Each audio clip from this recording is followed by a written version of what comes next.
Good morning, everyone.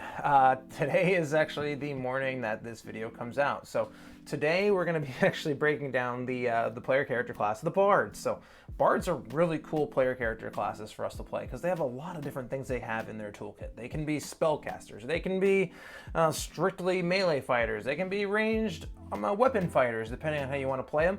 And there's a lot of different flexibility and different ways you don't always have to play the horny bard in your campaign. You can be different. You can play a lot of different ways.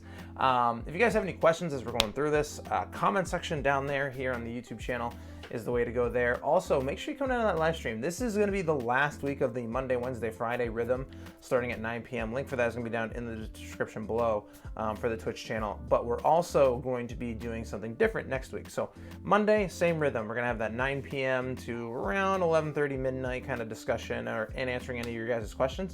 And then, oh, sorry, I cracked my knuckles. Then on Wednesday, we're going to be actually doing a really cool thing. We're going to be doing a live stream game starting around 8:30 on Wednesdays in a homebrew world that I've kind of made up that's going to kind of give you an idea of how I DM, the kind of different things that we talk about here and how they actually are applied and the things that we're doing there on the stream. So should be really fun. I hope you guys actually enjoy it. So I hope you guys enjoy it. Yeah.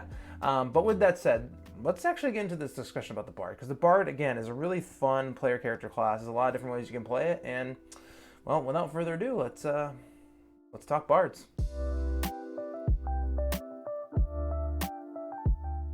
All right, guys. So now, in order to actually break down this Bard, we're actually going to head over to the computer. So let's do that right now. All right. So the Bard is actually going to be one of your more it's typically seen as a utility class, but it can also do its own, it can pack its own punch with damage depending on the kind of character you want to play. It's also typically seen as a spellcasting class because a lot of the things that it does, it uses musical instruments and other forms of creative expression in order to actually express its magic and stuff like that. So normally, under normal circumstances, Bards are going to typically be a support magic caster. However, they also can be a melee fighter, depending on your situation. And we'll actually get into that with the College of Valor here. We're also going to go over College of Lore over the course of this breakdown, but for right now, we're just going to go over the base class. So music and magic, kind of like what it talks about here. You can actually read that. It's a little bit of flavor speech that you can handle out with the player's handbook if you want to read that later. But basically, in a nutshell, typically most bards utilize music and other forms of creative expression in order to actually create arcane magics and stuff like that. And the more experience and the more stories that they learn and they tell, the more magic they actually gain as a part of their creativity. So as we kind of look down here in the Bard table, we have a spell slots per level table that you can see here and peruse at your own leisure. We also get a certain number of cantrips and spells known. We do not get full access to all of our spells. So as opposed to like a cleric or a druid, like one of those casters that is a prep caster, we're only going to have a certain number of spells known, and there's going to be a certain landmark of how many we can know at each level. So keep that in mind. You're going to have to pick them as you're going along. And we also have this little progression of the features and stuff like that. Proficiency bonuses, all the same. All the kind of usual stuff you see. We're going to have a D8 hit die. We're also going to get light armor, some weapon proficiencies, and some in actual hand crossbows, long swords, rapiers, and short swords, in addition to simple weapons. We're also going to get tool proficiencies in musical instruments, a specific number of them of our choice. So that's a really interesting part of the Bard, is that we're going to be actually proficient in actual instruments in order to be able to actually express our magic, which is really cool. There's where that first cut comes in for the YouTube. In addition, we're also going to get certain equipment. We're also going to get any three skills, which is really cool because the Bard is one of those ones that actually gains a lot of his skills from its experience, from storytelling and stuff like that, and its experiences in the real world. So they're going to be a much more flexible kind of class. And they're also known as a jack of all trades to an extent. They actually have the ability to kind of be very good or pretty good in a lot of different things all at once. So they're very good at being a real good skill monkey, if you want to think of it that way as well. As you continue to move down, we got our cantrips. Like we said, we know 2 cantrips to start. We have, we're not a prep caster. We actually get a certain number of spells that we learn. The number that we learn is going to actually be depicted here. The number of spells that we're actually going to learn is going to actually based on the spells known, as we saw in the Bard table. We're going to be able to prep a number of spells every long rest, and that is actually determined up here as well. Depending on the situation, we can actually cast a certain number of spells, and we get them back on a long rest. The number of spells we can cast per level are depicted here, like we said, over here on the spell slots table.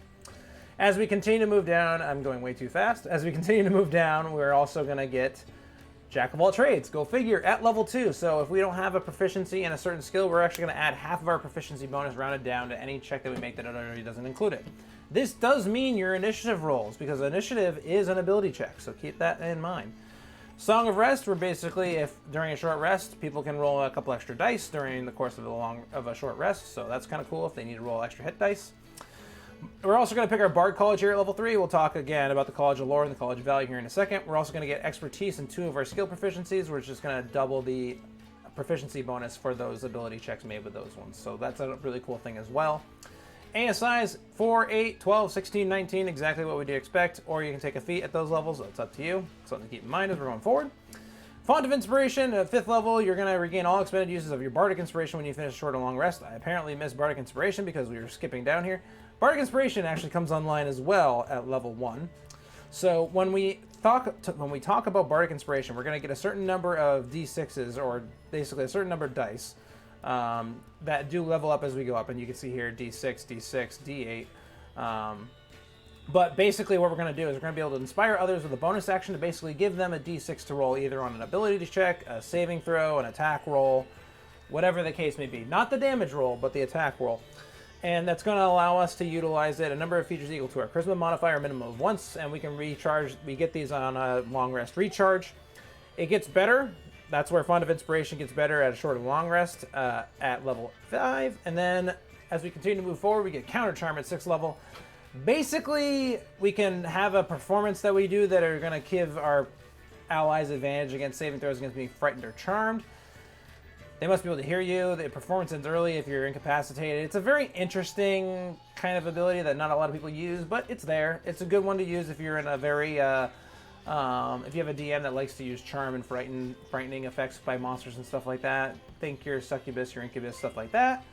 Icebones Jones is just a subscribe. Woohoo! Haha!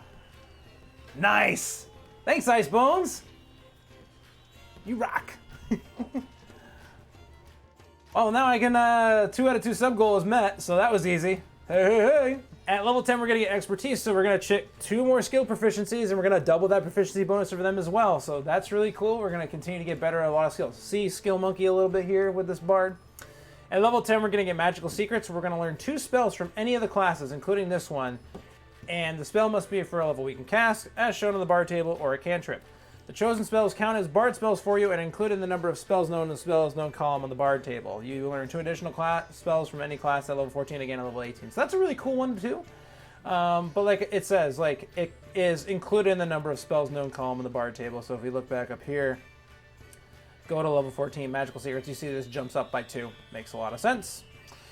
As we continue to move down here, we have the Magical Secrets again, and then we have Superior Inspiration at 20th level. You can use your when you have your initiative roll, have no use of Bardic Inspiration, you get 1 use back. So, really cool thing here that you'll be able to get some of your Bardic Inspiration dice even though you haven't short rested yet. So, pretty cool there. So that was the base class. So now let's actually jump into the College of Lore. So if we jump down here, bang, look at that. Movie magic. Actually, just it's the fact that we have tabs here for D&D Beyond. Yeah, cool. So College of Lore. So College of Lore bards are typically those that are very, not necessarily scholarly, but they get a lot of their abilities and stuff from a lot of the stories that they tell and a lot of the songs and the people they meet. And they learn a lot of different things and they have a really big breadth of knowledge. So when we get this, we actually are going to gain 3 skills of our choice at level 3 when we join the College of Lore because we know more stuff. Makes a lot of sense. We're also going to get Cutting Words. So Cutting Words is a funny one. You can actually use a Bardic Inspiration die to impose a negative die roll to an attack roll, ability check, or damage roll of a creature when you use your reaction. It's a very interesting ability. It's it's kind of funny because it basically is kind of a pseudo Bane, but you're using a D6 at this level, but it gets better as you level up. So it's an interesting one because it could save you in a really dire situation if you have a big ogre that's coming down to throw its club at you, and it's like just about it just hits it, but if you use that Cutting Words to distract him, maybe he'll miss. So really cool thing there. At level 6 with this College of Lore, we're actually going to get additional magical secrets again. So we're going to get a little bit earlier than we would normally if we were just doing a regular vanilla bard. So we're going to get 2 spells from the choice of any class. You can choose any level that you cast as shown as a bard. It must be a level you can cast as shown on the bard table. Chosen spells count as bard spells, but don't count against the number of spells you know. So things to keep in mind. Whereas over here, when we were looking at the magical secrets, it was included in the table of the spells known. So something to keep in mind there. It's a little bit different. As we continue to move down, we get Peerless skill at level 14. When we make an ability check, you can use 1 use of Bardic Inspiration to roll a die and add it to the number rolled on your ability check. You can also do so after you roll the die for an ability check before the DM says whether you succeed or fail. So you can basically kind of inspire yourself, which is pretty cool. So that was College of Valor. Let's jump into College of Valor. Now, College of Valor is a little bit different. This is the one that's kind of more the combat style bard. So we're going to actually get a lot of combat, basically experience, and a lot of different combat abilities. Makes sense. So, level 3, College of Valor, we're actually going to get proficiency with medium armor, shields, and martial weapons. So we're going to be able to better protect ourselves. We're going to have better weapons. We're going to be able to, again, have that shield to protect ourselves. We're going to just be a much more martially based character, which is really cool. At level 3, we're also going to learn to inspire others in battle. As a creature, you can actually, any creature that has a Bardic Inspiration die from you, they can roll that die and add to the number of weapon damage that the roll that they made. So this is kind of a different thing where now we can actually use that Bardic Inspiration to do damage. So that's one cool thing about this combat inspiration that we have at the College of Valor that we don't get with the College of Lore. We're also going to get extra attack at level 6, which we don't get again. So again, very combat-based bard here. That's actually going to also inspire others and basically give them that ability to do a little bit more damage. It's going to be a really interesting kind of class. And then at level 14, we're going to get battle magic. So when we use our action to cast the bard spell, we can actually make a weapon attack as a bonus action. So now we're going to be able to cast a spell like maybe a lightning bolt or something like that, and then we can take a slice at somebody or take a stab at somebody with our rapier. So really cool, interesting here with the battle magic with the College of Valor.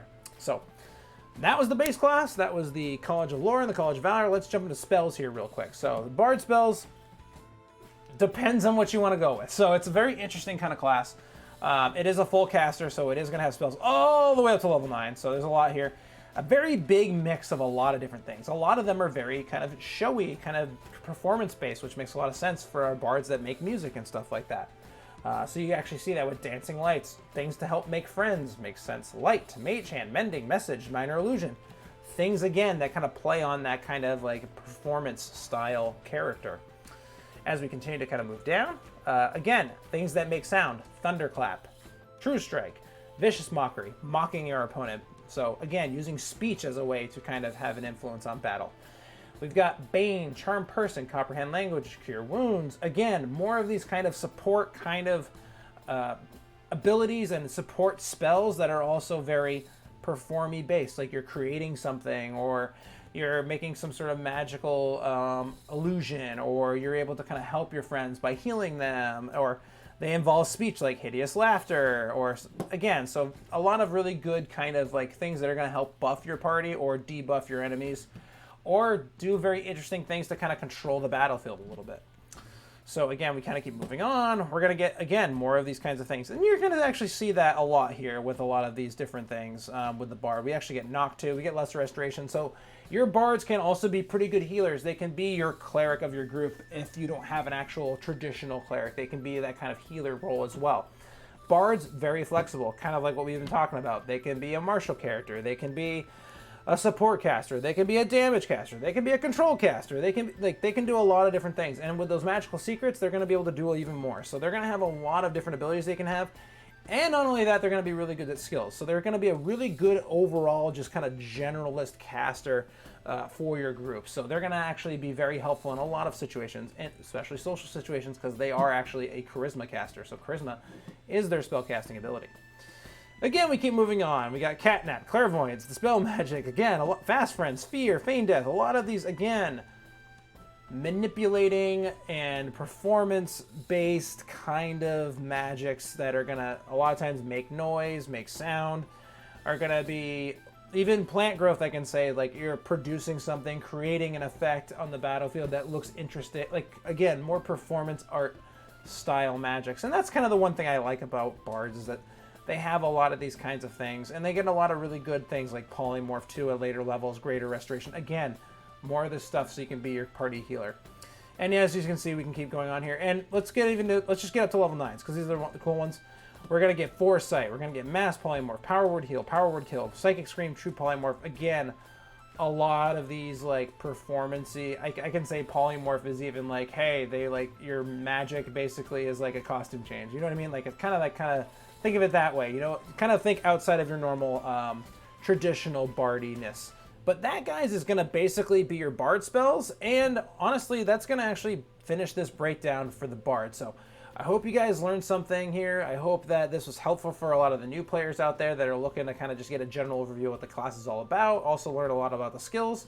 And again, if you guys want more information on this or any of the other any other classes or anything more about bards, make sure you check out the YouTube channel. Also, make sure you check out the live stream Monday, Wednesday, Friday on Twitch. Link for that Twitch stream is going to be down in the description below. There we talk about DM prep, player characters, Dungeon Master prep, virtual tabletops, and we'll be actually running a live stream game starting on Wednesdays with a soft date of August 12th as a start date. So I hope you guys learned something, and until next time, happy gaming.